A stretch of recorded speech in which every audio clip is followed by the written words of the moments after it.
Hi, this is Dr. Nicole from Acacia Collaborative, and today I'm going to be talking about 3 common ideas that can get in your way of allowing yourself to grieve. I'll refer to the loss of a loved one specifically, but these concepts can be applied to other types of losses as well, including the loss of a job, a relationship, or an achievement you didn't quite reach. It's very common for people to struggle with giving themselves permission to grieve after a loss. If you have found yourself resisting grief, first ask yourself the questions: what's getting in my way of doing this? Or if I let myself grieve, what am I afraid will happen? Giving yourself permission can seem pretty simple, but what gets in our way can be more complicated, and what we think might happen if we do let ourselves grieve can seem daunting. The first idea that may be getting in your way is: if I let myself grieve, then eventually my sadness will be over.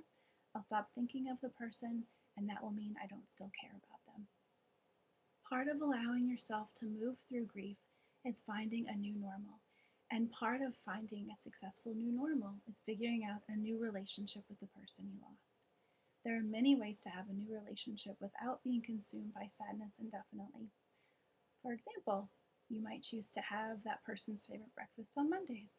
You might choose to light a candle on that person's birthday. You might think about them every time you see a butterfly. Or you might imagine what they would say when you're struggling with a decision.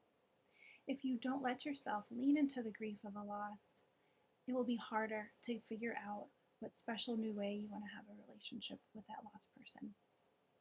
The second idea is: if I'll grieve, then I'll be eaten up by my sadness and I'll never function again.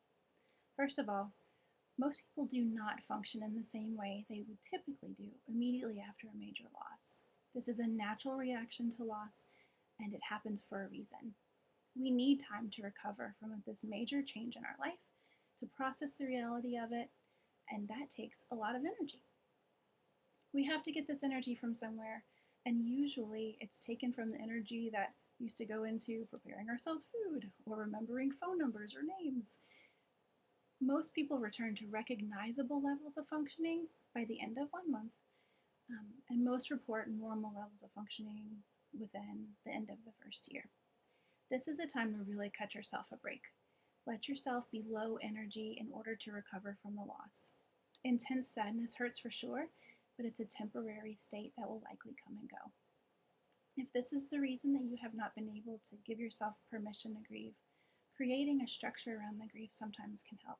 For example, you can allow yourself an hour when you get home from work, once or twice a week, however much you feel you need, and then set up a time to meet with a friend right at the end of that hour to create a little boundary around it.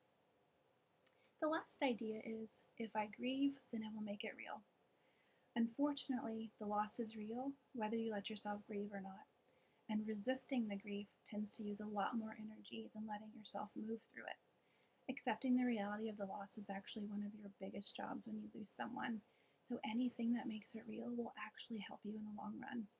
If you suppress your grief, your chances of having bigger issues increases, like high levels of stress, excessive anger, physical illness, and substance abuse. So to wrap up, if you're having difficulty giving yourself permission to grieve, know that letting yourself move through grief does not change how much the person you lost means to you. You can try to create some structure around your grief, and grieving or not grieving does not change the reality of the loss. So you may as well let yourself grieve to avoid problems associated with suppressed grief, like physical illness, substance abuse, and excessive anger.